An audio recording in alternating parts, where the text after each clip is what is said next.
We're going to swap out an incline motor on this treadmill. All incline motors are kind of the same. The goal is, this is the lift arm down here where your wheels are at. We need to take the weight of the treadmill off of this lift arm so we can change out the motor. First thing you do, if it's on the end, super easy. Just tip your treadmill over. And now all your weight is off. You could pop this pin out, take off the cover, switch off the motor super easy. But if it's not on the end,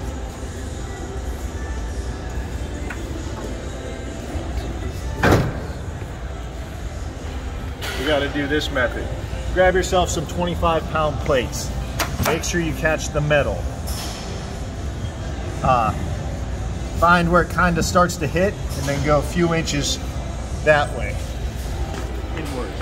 Then if you're by yourself, get high on the treadmill, push it over, slide it underneath. Go to the other side, do the same thing. Get high on the treadmill, find the same spot as you go across, push. Now, the whole treadmill, all the weight is off. Let's look under here. Every one of these is going to be connected a little bit different. This one has a little cotter pin. It may be a bolt. It's got a washer there, so make sure you know this spacer, I should say. Might be some washers. So to get this bolt out, with the weight of the arm still sinking, it's kind of hard. So if you lift up with your hand just a little bit, the bolt slides right out. You pull that out, make sure you catch that. This is going to be loose down here. Make sure you take pictures if you need to of the orientation. Let's unplug the power.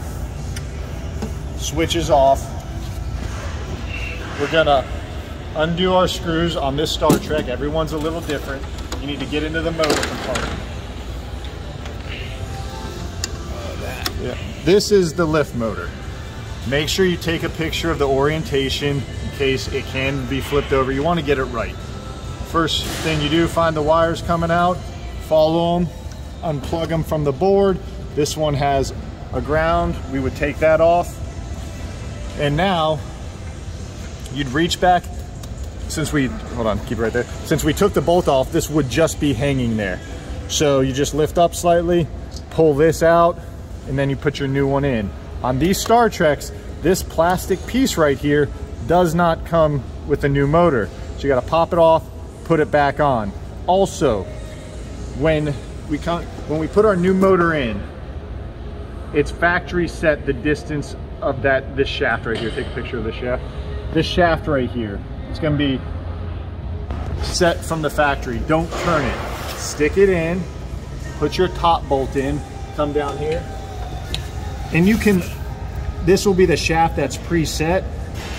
You'll need to, you can move it like 1/8 of an inch, but don't go unscrewing it, because once again, it's factory set. So the new one would be in, you lift up the arm, slide this bolt back in, catch your washer, secure that end.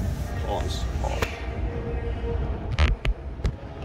All right, so here's a brand new one, and this is how it's gonna kind of come, just in a bag. They don't tape the ends. So this is a new motor. So when you look at it, see how it's missing the white cap. So you're gonna take your old cap, put it on. Then you gotta look down at this hole.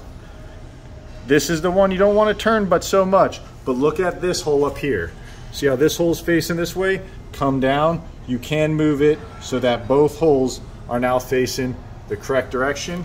You would stick it in, put your top bolt in, lift your arm up, put the bottom bolt in. Very simple. Connect your wires, making sure you get the ground, zip tie, good to go.